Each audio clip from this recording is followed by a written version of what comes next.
Warning, this podcast contains spoilers.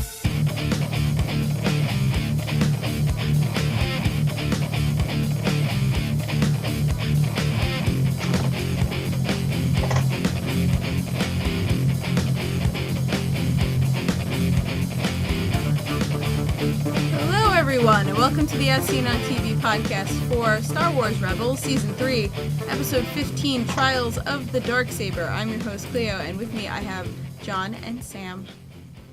Hello. This episode was so much more than I wanted it to be, and I'm so happy. It was amazing. This episode It amazing. was. I cried. I cried at the end. I would, yeah, me too. I was like, I'm tearing up now. I was like, the tears are coming. I was like, wow. So yeah, it's very good. Just like you said, more than I expected. I was like, wow, it's very good. And it didn't have to go anywhere. There was no other side plots. It was just one thing. And they let it kind of breathe, which was really nice. Mm-hmm. And I like that, the obstacle for Sabine wasn't anything physical. These were like skills she's already got. This was her overcoming a mental obstacle. Mm-hmm. Which is very very much the battle of a Jedi when they're learning things, the light side, the dark side within them. It was just a little bit different for her manifested, but ultimately it boiled down to the same kind of idea. So I thought that was cool. Yeah. Yeah, straighten out your shit. Yeah. Kanan was saying, you're fighting, but you're not fighting me, you're fighting yourself. And you're losing.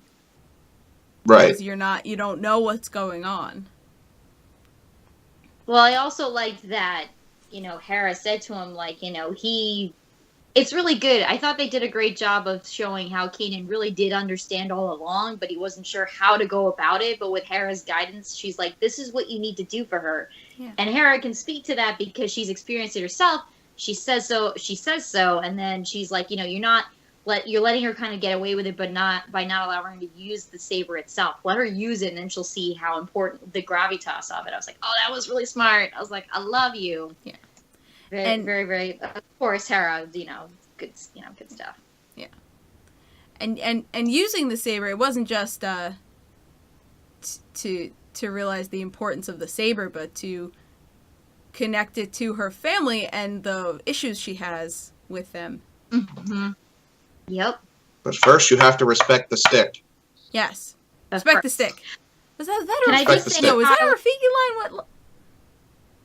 Is it? I don't know. Oh, I don't know. I thought I just made it up. All I remember is him whacking him and just be like, well, what does it matter? It's in the past. That's all I remember. I thought that was a Rafiki line. Anyway.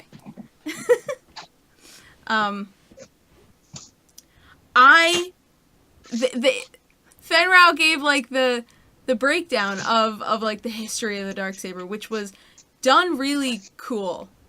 I loved that with the shadows, and I was going, what? Because all we ever knew about the thing, too, was that the Mandalorian stole it from the Jedi. What we didn't know is that one of the first Mandalorian Jedi made it. It was like, now that is boss. Yes. Yeah. That's cool. I was like, I like this. And the way they did, the shadow puppetry reminded me of Harry Potter, the way they told the story of the Tale of Three Brothers? Yes, the Tale of Three Brothers in the, almost puppetry, minimalist way, and the way they did that, I think, was really cool. Because it allowed them to tell it in words, but also have a little bit of, a visual... Yeah, some imagery. Yeah. And even the way they made it shift and it was very fluid, it's the same kind of style, animation, or theme what they did with the Tale of Three Brothers. So it's very cool, though. Yeah. And so he laid it all out. It was Tar Vizsla made the saber. The Vizsla clan stole it, used it to rule Mandalore all these years, and then I was like, but I still have so many questions. Why is it so different than every other lightsaber we've ever seen, and why and how? Stuff. Yeah, and how is it so powerful? What kind of crystals in it? At the end, I was just like, I have so many more questions. Well, all right. You say the questions. It's not any more powerful than a normal lightsaber. No. It's just the way. Well, the blade's shaped that way because that's the way the Mandalorian Jedi guy wanted to make it. And we kind of know the crystals reveal themselves to the Jedi, so it just happened to be black, I guess. Because they really haven't I can't really count that many Mandalorian Jedi. No. Yeah, no, you can't. He may have been the only one. So that's why maybe he's got such a. I mean, the sword. The sword is. It's like Aragorn's sword. No, It's nothing magic, but it just means a lot. You know what I mean? Yeah. Mm-hmm. It's not. It's the story behind the sword that's really significant. I mean, Yeah. it's not like it's any more powerful than a regular lightsaber. I mean, the blade's thicker, but Yeah. that doesn't. Yeah. Well, I just meant the power because when they're when she's the two blades, hers and Kanan's, are clashing, there's just like that crackle of energy, and I know it's like to another degree than with normal lightsabers. Like that's not. Yeah. No, yeah. sort I of mean, the the thing you blade's see with normal different. lightsabers. And it is old. How did they? He said 1,000 years ago. Yeah. So the blade At least. is old. So maybe that is also just how the ancient lightsabers were made too, with just these. But it's still a good point of like, what kind of kyber crystal is that? Where did they get it from? That's Yeah, all. yeah. That's all. Those kyber crystals are very specific in, like as Shaw says, they weigh in the way, because that's a rite of passage in the way that it reveals itself to you, and then the color it chooses and how you build your lightsaber. That's all very personal in the way you interact with the Force. So I think that's interesting that it is a Darksaber. So I was like, huh, there's more to that thing than meets the eye. I think that's for sure. And Yeah. it's more than just the fact that it is a black blade. It glows white. The light it casts on Sabine is white. Yeah. So It has like it's a black blade, but it casts a luminescence white light. within it. It's not just like a beam of light. It's like more than one light. It's really interesting. Well, it has like the little sparks of white lines that kind of running through the blade all It the does. time. So It's that's like just a very light interesting. within a light, though. It's like a black light within a white light, which is interesting. You don't really see that. It's like a negative image of a lightsaber, if you think Yeah. of It it that way. is. It kind of Pretty just, yeah. It's interesting. And in Rebels Recon, I know John watched it. Who was talking about it? Was Pablo talking about that it was they got the idea from just like a regular Mandalorian sword, and they're like, oh, that wouldn't. Well, it's a vibroblade. Yeah, Yes, they were going to give the original guy Tar Vizsla a vibroblade, but They're like, that wouldn't is- stand up to a lightsaber. it can't stop a lightsaber. It can't stop a You cut it in half. lightsaber. Right. So we're like, oh, wait, we need to come up with something kind of in the That middle, is basically similar. a lightsaber. That's basically a lightsaber, but not. Yeah. Well, oh. Sorry, Sam, were you gonna go on? Oh, no, I was going to say something different about the kyber crystals, because we brought up Pablo Hidalgo. So they're talking, like, just about the colors and why, at least, the villains have ones that are red. So they said that, technically, kyber crystals only reveal themselves to people, or to Jedi, or to people using the light side of the Force, and when you're using it for the dark side of the Force, you are literally making it bleed, hence why all our villains have red lightsabers, apparently. And apparently the reason why Kylo Ren's is so goddamn screwed up is because he took a broken kyber crystal from inside Darth Vader's lightsaber and, like, tried to still use it. That's why that stuff is all really Well, yeah. So unstable. done. That's why that thing is so, like, unstable. At least that's what I heard. Now, that could, I think, I haven't fact-checked myself on that, but the first part of that is definitely true. I just recently, like, listened to that. No, yeah, so. that's why. And he also sucks at building things, so, you know. Yeah, because he's going He's to not- half-ass it. not 'cause a- he's not a doing Skywalker. what he's doing. Yeah. He's a Yikes. solo. Oh, God. Well, I yeah. know. No, that's the thing is everybody's like, I was like, he is a Skywalker. He is more solo than anything else, and that's the whole problem. Yeah. I don't think it's a problem. I mean, you look at No, it's a problem for him. Oh, He wants to yes. get rid of that part of himself, but he can't get rid of it. That's why it's a problem. I don't mean it's actually a Right. problem. It's actually Yes. a good thing, but it's a problem for him. yes, in his eyes, it is a problem. In his eyes, that's the part he's trying to so hard to suppress, and it's just not going anywhere.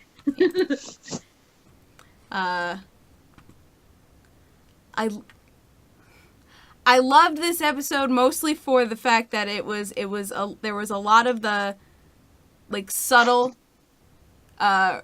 character relationship moments in it that Yeah. like have kind of gotten lost in all the heavy plot we've had lately. Mhm. And I think But I felt like they were meaty though, because we have like Kanan with Sabine with Ezra, Hera talking to Kate, like all of that stuff was like, you know, these little moments, but they're very developmental both for the person that like you know, that was as much a learning experience for Sabine as it was Kanan, and I thought that was really, really cool. So yeah. And my favorite part was Kanan on the comms with Hera, just like this child. yeah, I love that part. That was my favorite part too. I was like, yes, talk to her, she'll get it, and like, yeah, and like. But what I loved about that conversation is ultimately Kanan does get it. He just didn't know how to execute. You know, he did know, but he wasn't like totally sure. And then like he did understand fundamentally. I felt like what was going on, which is really good because maybe he didn't, but I didn't feel like he was totally missing the point. He just didn't know how to execute on it well. And Hera's like, "You got to do it this way." It's like, all right, okay. And I think. You're right. Kanan knew, and he said from the beginning, so she's blocked. There's something in her that's at odds with itself, and the words he used to like. He's like, she's so expressive, but she's so like closed off. Like I don't understand because those are two conflicting things, but she is both of those things at the same time. Mm-hmm. Yeah. Well, I love that. A lot of artists are like that too. So Mandalorian, I was like, yes. Yes, she is. Yeah. But that's a very artist thing too. Like, yeah, absolutely. Putting all that stuff out there is based on what you feel and think, but ultimately sometimes you don't realize exactly what you're feeling and thinking. It just comes out in a way that's not words. So. Yeah. It usually ends up with you doing drugs. Luckily, as far as we know, Sabine's not doing any drugs. Glitter stim is real, and she could be doing it. You don't know. You don't know. Can I just, like, real quick... I do not want to buy death sticks. Chopper... Do you want to buy some death sticks? You don't want to sell me death sticks. You want to go home and rethink your life. I want to go home and rethink my life. That is literally, no exaggeration, the best part of that movie. It is. It really is. It's so totally, yeah, that's sad, but like that is the best part, definitely. Chopper purrs? Did anyone else catch that? He purred? He purred. When like Sabine walks by and like pets him on the head, it's like he purrs. What is that? I was like dying laughing. He was actually being nice. Yeah. He was being like, nice. Like he checked on her. He was like, "Hey man, you okay?" Yeah. And it's oh man. You know, we see Chopper and Zeb giving each other a hard time. We see Ezra and Chopper giving each other a hard time. But we don't really see him interact with Sabine all that often, and this was really nice to see. Yeah. He's not a complete monster. Nope. He's like, "Hey, they're having a meeting. Are you good?" Are you Oh, okay. Thanks, Chief. All right. It does make sense that Chopper's a cat, though. He's right? Grumpy Cat. Yeah. Grumpy Cat. Yeah. I think a BB-8 like a little puppy, so. Yeah. And Chopper's a grumpy cat, and what does that make R2? I don't know. R2 is more like has more human qualities than the other two. Like cat. He really does. So I wouldn't know how to classify him, but like that's definitely like because he's sarcastic and he curses too, so it's like more human. Yeah. He's your little brother thinks he's being. What was that? I'll never forget. It was like, "You watch your language." I was like, "All right." So. No one understands him, C-3PO, so it's totally fine. The R2's maybe like a petulant teenager, maybe. Yeah, probably. like a 15-year-old or something. Yeah, probably.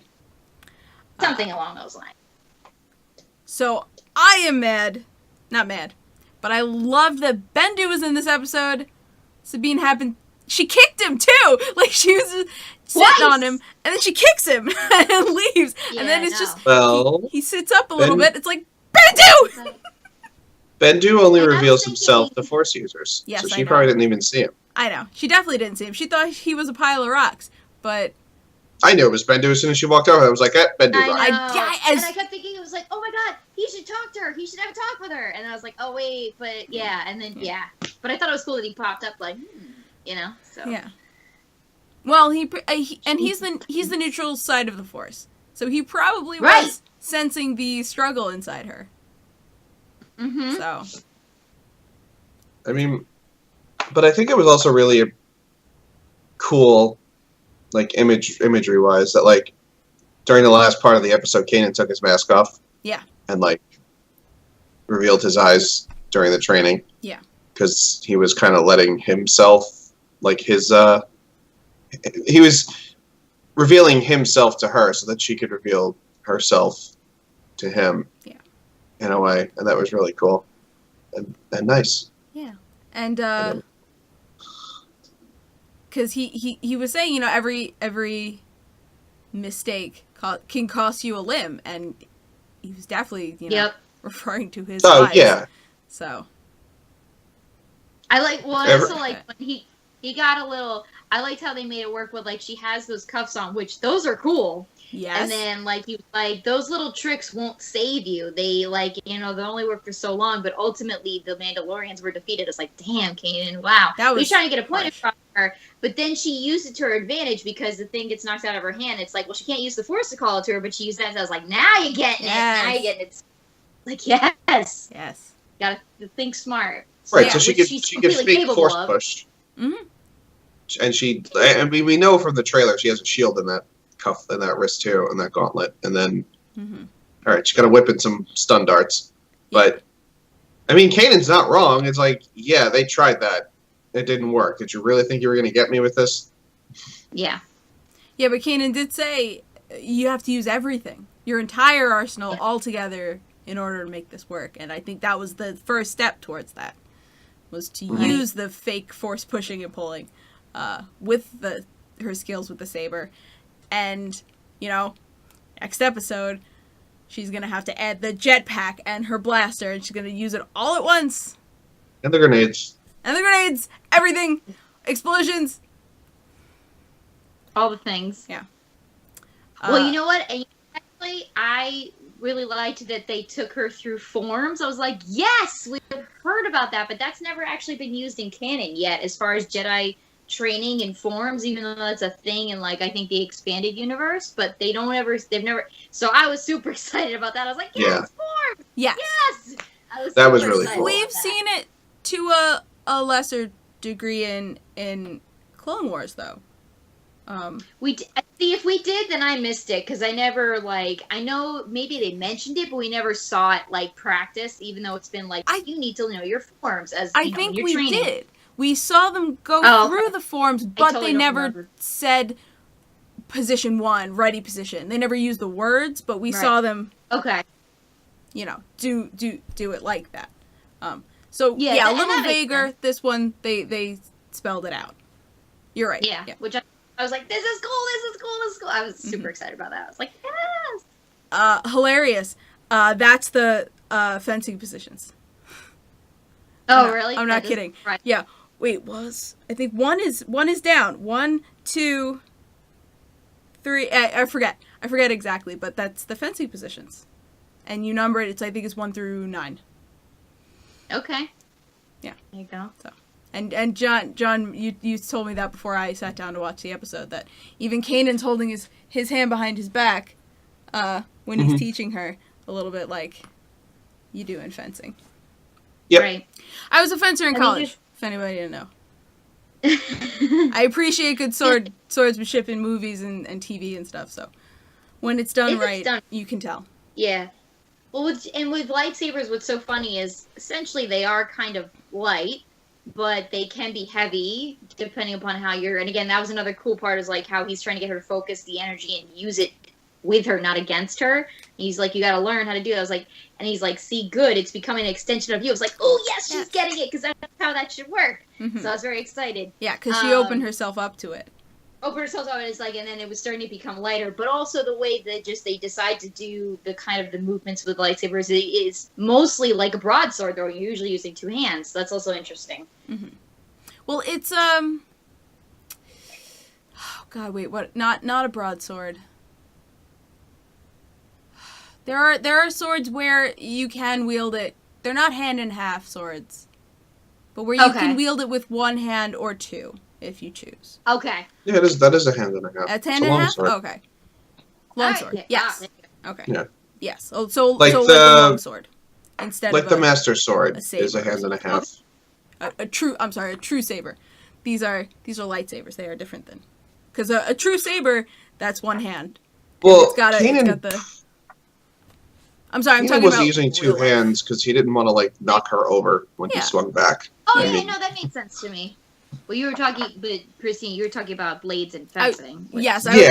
Yeah, and you know, like a cutlass saber, which has the hand guard, and that's one hand, and you'd never use two hands for a. Well, you can't. Sabers are never a one-handed, two-handed sword. Yeah, no, I know. They're not meant to be. That's why they have long swords and broadswords and great swords and all these claymore. different. So yes. Bastard swords and katanas. Fun stuff. Which if anything, the lightsabers are more like katanas. It's more of a which that you can was the wield original a katana. fighting style. Yes. In their first, that's how they did original it trilogy. back in the day. It was more like that. Mm-hmm. It was more like samurai battles, not right. This crazy acrobatic stuff. Yeah, which those katanas are meant for both one-handed, two-handed combat. So. Yeah. But. Well. Oh no! Go ahead. Sorry. No. I was just thinking too with the sticks. It's interesting about the sticks because I was just thinking that that's what they used to train, and I could see that just in real life for The Force Awakens, that's what they used to train. They used bamboo sticks when they're first training, like Adam and John and Daisy. That's what they had to use first, and to get the forms down, and then they slowly but surely practiced with like another type of I don't know what it was, what other prop, but the final prop that they used that lit up was heavy, so they said it was very hard to do. So, but they said it was like much different than anything else. So I was like, oh, this took, but at first it was just bamboo sticks, and that was it. I was like, how funny. Yeah. So I was like, sticks are where it's at. You kind of can't go by Rey and Kylo because they were never trained, so they don't really know how to swing a fucking sword. That's why they were like flailing like maniacs at each other because they not really properly. Neither of them. No, neither of them were properly trained a lightsaber. Which is true. I wasn't comparing like the swordsmanship, just more like the fact that you start with the wood. Just that they start with a stick. And then in real life they use sticks to train them. That's all. But it's like kendo. But otherwise, they like. But that's what I thought was actually very clever about that choreography is it was a good mix of like just like instinct and like not instinct because yes, neither of them know what the hell they're doing, but they're trying to kill each other. So and they did it really well. Yeah. I poke you with my shiny stick before you poke me with your shiny stick. Exactly. Rey kept going like that, and I like what else is she gonna do? That's what she's used to. She's better with her saber. I keep saying saber staff because I think that's what she's gonna wind up with, or everybody else on the internet does. Yes. But like her saber, her staff, her quarterstaff. God, I can't talk. Everybody thinks she's gonna have a saber staff because of that thing. We'll see. I want her to have one like the Temple Guardians have. Yeah, those things are fucking cool. love those things. It's like a pike. Yeah, a pike. That's the one. That would be cool. I would like that. I think that would be cool. Be very interesting. Anyway, sorry, John, I interrupted you. You were going to say something after all the lightsaber. I don't remember what I was going to say. I'm sorry. Oh, well, and I did want to call out to when she was actually training with Ezra, since we're on the topic of the training swords. Yeah. I mean, Ezra was, of course, cocky because he's Ezra at first, at least. He's like, I think you're doing good. And she's like, shut the fuck up, Ezra. I don't care what you think. Like, the whole episode, she was. Why all the savagery, Sabine? Yeah, no, she savaged him the whole episode. He didn't seem to care, so. He was actually being a good sport about it, but she was just like, I don't want to think about a world when you're better at something than I am. That doesn't exist, so it's not going to exist for long. Yeah, that's what I was alluding to. Like, she was like real pissed that she wasn't as good at it as he was. Yeah. But, he did say, like, look, I can use the Force. Like, I have, this lightsaber things came way easier to me than it's going to come to you. Mm-hmm. So. Yes. So, I don't know. I mean, now they can have a new sparring partner, I guess. Yeah, that'd be great. Indeed. Oh my gosh, yes. Yeah. And I loved at the end, when they all take a knee in front of her. Mm-hmm. And I was just like, you have my sword and my bow and my axe. I know. I thought of that too. It's like, oh. Yeah, no, I was. That part was so touching. Yeah, that was cool. Yeah, and we finally get a concrete answer why she left the Empire. And she made weapons for them. And then they were used against the Mandalorians. Yeah. That's heavy. Dark.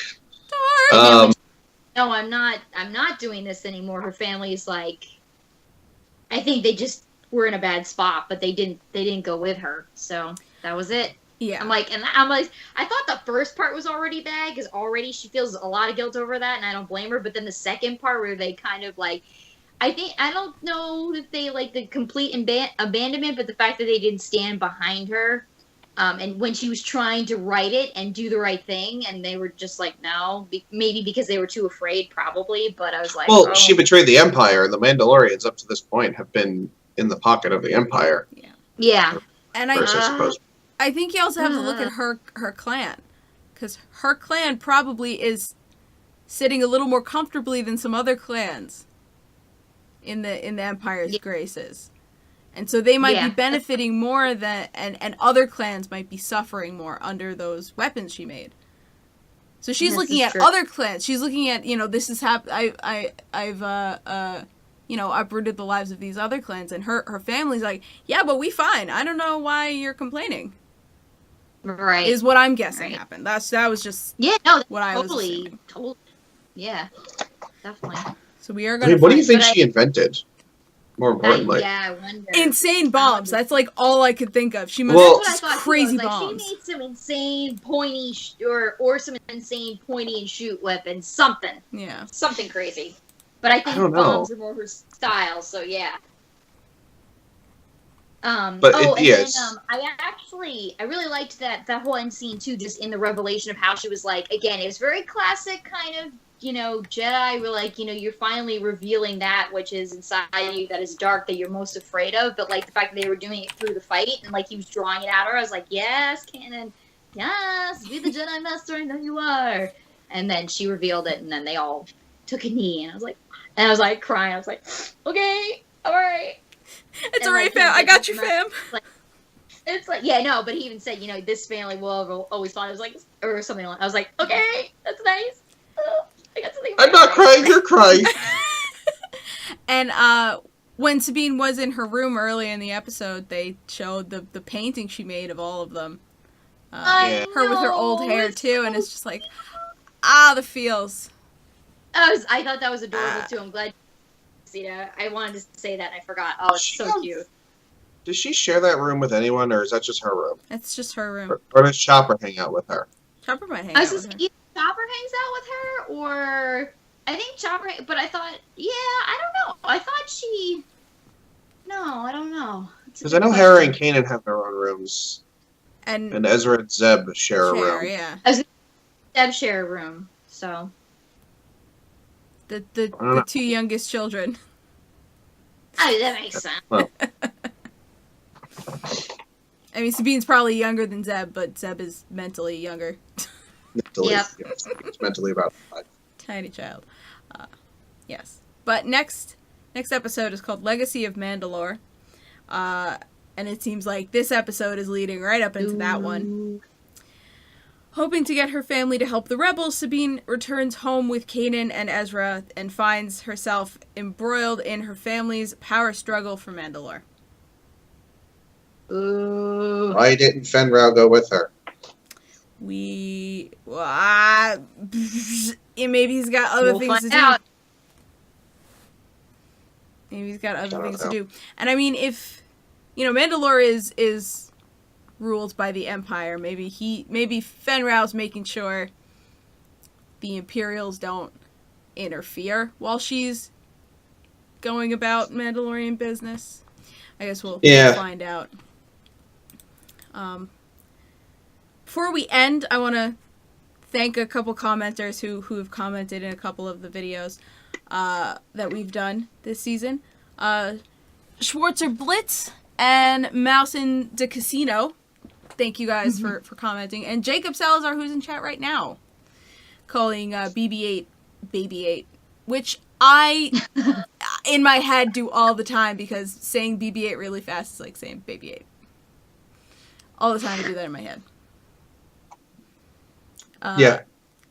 And Blitz was making a parallel to Kanan and Yoda, and it made me think of when Kanan and Yoda spoke through the Force, and how Yoda makes him a Jedi Master, and because he sees something in him. Right. Well, a knight, not a master. A knight. I'm sorry. There. That's what I meant. Whatever. Maybe Yoda will show up and be like, "Yo, good job, dude. Now you're a master." Now you're master. Well, no. I mean, Kanan got knighted by the Inquisitor. Yes, but that was through Yoda. Like, Yoda was making all that. Yes. Yeah. Well, I mean, and it like he can't, this is why I'm getting a little concerned because, he can't really be a Jedi Master because he, Obi-Wan can't know about him because he would have just sent Luke to him. Yeah. So, just gotta correct the language a little bit. Okay. Yeah, no, that makes sense, but... Yeah. So, Kanan is very, very good. I mean, he could probably stand up to Obi-Wan in his prime. Probably more so, because he's not so cocky. That's true. He's not such a shit about it. That's kind of his advantage. And Obi-Wan was just such a shit. He was a shit. You have to admit. In his Oh, younger days, he was wow. a complete I'll admit complete it. shit. Oh, I'll admit it. I mean, yeah, so... And for being so paragon, he certainly cut off a lot of people's limbs. It was his thing. A lot of limbs. It really was Right? his thing. He cut off, That's everybody's his thing. arms. That is totally his thing. He's like, arm. I won't back, kill you, but I will leg, maim you. Arms. But I will maim you. He cut No off various problem arms. For dicing people who people just given him the side eye at a bar, he's just going, whoop! Oh my god. No mm-mm. Enjoy your lifelong disability. Yay. Exactly. Yoink! He doesn't Go, care. have this. Does not care. It's his Yeah. specialty. I always laughed at that. I was like, my god, he's cut off a lot of limbs. I do want to say, though, the one little detail I think we didn't catch on was how they kind of actually explained how lightsabers interact with each other. Like, they actually attract to one another. Oh. That's cool. Yes. Which is why we always see those crazy sparks and shit when they hit, because they're actually sticking together. Mhm. Which is interesting because it makes Hello. it, and I could be wrong, and Chrissy, you could chime in on this, Okay. but I believe that would make it easier to parry a lightsaber. But recovering from it would be more difficult because you have to actually peel them apart. Like, because if they're sticking together, Yes. you can easily draw away your opponent's blade. But, recovering from that would be difficult, I feel like. So it's an interesting way of fighting, I guess. Because those swords naturally block each other. And we're going off... I agree with you. I'm going to say that first. And we're going off a one line that Kanan gave about how the blades are attracted to each other. That it might not be a physical attraction. It might be if you are holding a lightsaber and facing someone else with a lightsaber, you feel the pull. Like, I'm not sure if it's actually a contact of the blades thing. No, it looked like it was. Because it looked like Sabine was struggling to pull them apart. And it might just be a property of the Darksaber, too. I mean, because it's such a weird blade. Yeah. But, Could be the way the Force is moving throughout them as well. yeah. Yes, that's true. They do explain how it's Well, not just a physical blade, it is literally just energy moving. Mm-hmm. Yes, yeah. And maybe that's why Jedi are more adept at using them, because they don't need to struggle as pulling them apart so much, because they have the Force, so it doesn't really affect them as much. Well, and I Maybe. think that it'll be easier for Sabine as she continues to use the Darksaber because I think it's not just about wielding the Force, it's about connecting to the Force, and I think you can do that Well, as a yeah. Jedi. And I think she's already Well, yeah. learned to connect to this saber, so it's going to get easier as she keeps using it. And then she can force push people, and it'll be great. Yeah. So, but that's an interesting concept to keep in mind about the sabers.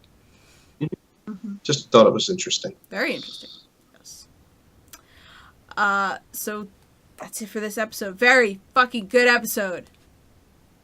John, It where can was. the people find you? You can find me waiting until the 18th happens at No More on Twitter. Sam, where can they find you? You can find me on Twitter and Instagram as Like Leia, and I have a YouTube channel as well. Plug.